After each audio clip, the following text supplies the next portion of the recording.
This is the science of deliberate creation, and this Art of Allowing workshop was recorded in Los Angeles, California on Saturday, the 31st day of March of the year 2007.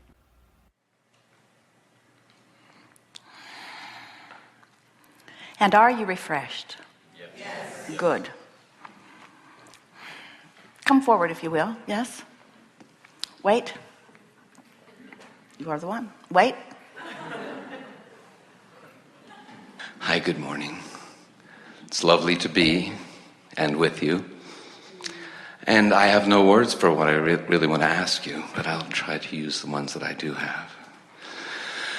And first I want to thank you so much for the innovation and intubation that you have made with us here on the planet. And I am very grateful for that. It's so joyous to be here with you and to hear you come through, Esther. We're all in this together, aren't we? Yes. We are we.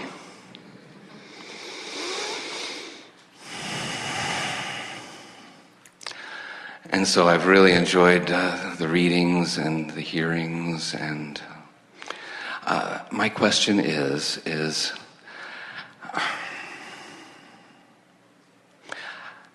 how do you like the water that we drink?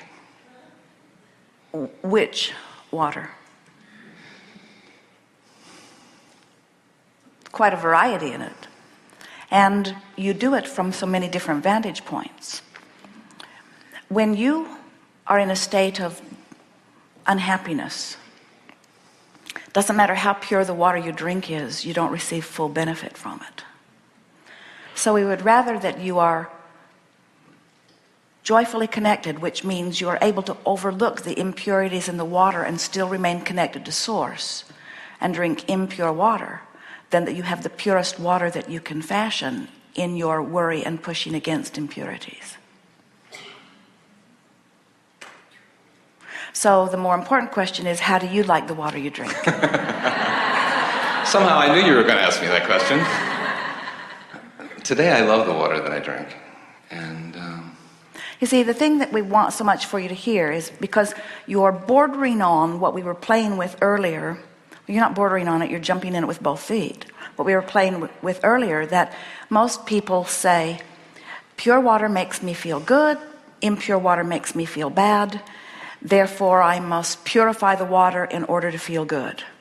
And we say, if you can find a way of tuning yourself into source energy regardless of the water you're drinking. So let's play this out. So let's say you're drinking impure water and you believe it's giving you detrimental effects, and out of that you launch rockets of desire for purer water, for better resources, for taking better care of your planet, for less pollution. So you're launching all of these rockets of desires, and source is hearing them and providing all of that for you. But as you beat the drum of the impurity in the water, you don't have vibrational access to what you've been asking for.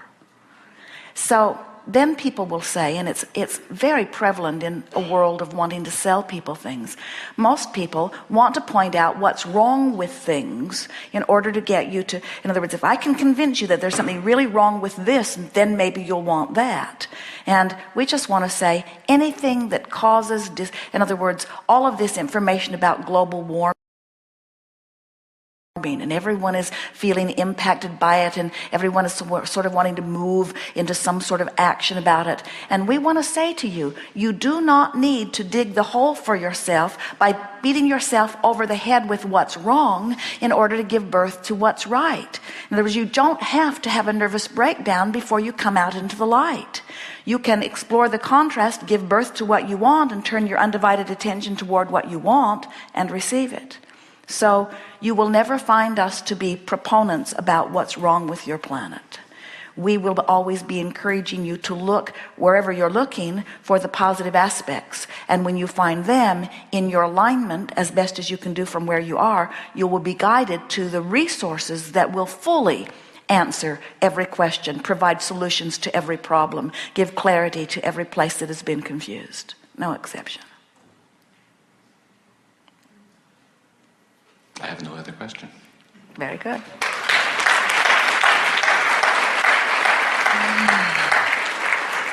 Lots to talk about here today. Stand if you think it's you. Yes. Wait. Yes.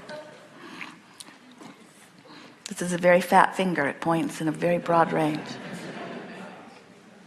First, I would just like to express my gratitude and to decree that I am in vibrational alignment with the purpose of this workshop. And I set the intention that my questions invoke the expansion of freedom consciousness in this room and beyond. I have 3 questions, and the first one is, first I'd like to say I really enjoy words and studying words and the meaning of words and the origins of words. And I saw the word medicine the other day with a friend, and we were sort of analyzing it, and this is stemmed from my understanding of the teachings you bring about healing. And rather than focusing on healing, we focus on well-being, because we bring more well-being into our experience by focusing on it. So I saw the word medicine, and just for, the analytical aspect of it, I saw it as sinning, medicine. So when we're taking medicine, it's focusing on the healing. So that invoked a desire to find an antonym for the word medicine. And I'm asking for any inspiration that you may have on this word, or how we can transform the understanding. We enjoyed your opening as you're talking about words and finding words, and people are appreciating the words that Esther is finding. And we want to say that the words do not matter at all, other than how they make you feel, because you are not attracting to yourself by virtue of your words, but only by virtue of your vibration. So it does not matter what word you use. Really, it does not matter. It's the way you feel while you are offering the word, or while you are thinking the thought.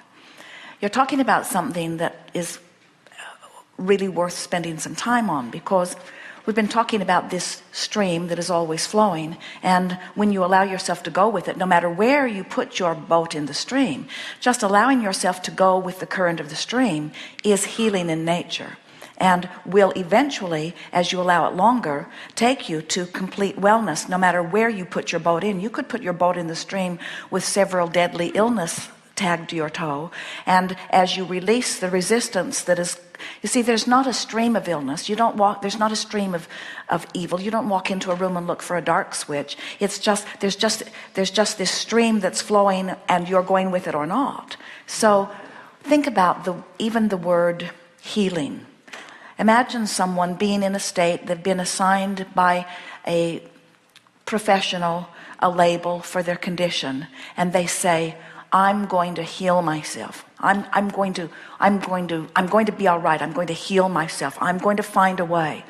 In that attitude of healing, can't you feel the upstream effect of it? In other words, I'm going to make this happen. I'm going to fix this. I'm going to find a way. In a sort of determined paddling attitude, where if instead you are saying, my life has caused me, my life, especially my immediate life, when I've been sick, has caused me to want wellness in a more powerful way. So I can feel that wellness is moving. We want to say to anyone who's experiencing sickness, every moment you've been sick, you've been asking for wellness, which means, this is really worth taking note of, the non-physical essence of you, which is the leading edge of you, which is the whole of you, which is the dominant part of you, the sicker you've been, the weller it is. Mm-hmm. The poorer you've been, the more prosperous you are, because you can't live that contrast without asking. And when you ask, that part of you has become it. And so the sickest of people have a vibrational escrow inner being source that is weller than almost anyone they know. And if they could let go of the oars in an attitude of flowing to it. But what that requires, it requires a faith in the process. It requires a faith in the stream and understanding that the well-being is there. Some would say it requires an attitude of worthiness that I can be well. And we say, oh yeah, it requires all of that, but it's so hard for you to hear. But it's easy for you to feel the difference between I'm going to make this happen and I don't have to figure this out this red hot minute. In other words, as you talk yourself into this place of realizing what wellness is allowing wellness. So let's take the subject of being sick and an attitude of I'm going to triumph over this, I'm going to make it happen, I'm going to beat it, I'm going to find the right way, and feel the sort of upstream paddling in that, and then try to find some relief. And your thoughts might go something like, I don't really know what to do. It seems that there are many paths that could be taken. Different people find different approaches that are effective to them. And I am confused, I don't know which way to go, which is clearly an upstream thought. You just feel for the feeling of relief. I like the idea that the whole of me is weller than it's ever been as a result of this. That is a satisfying thought.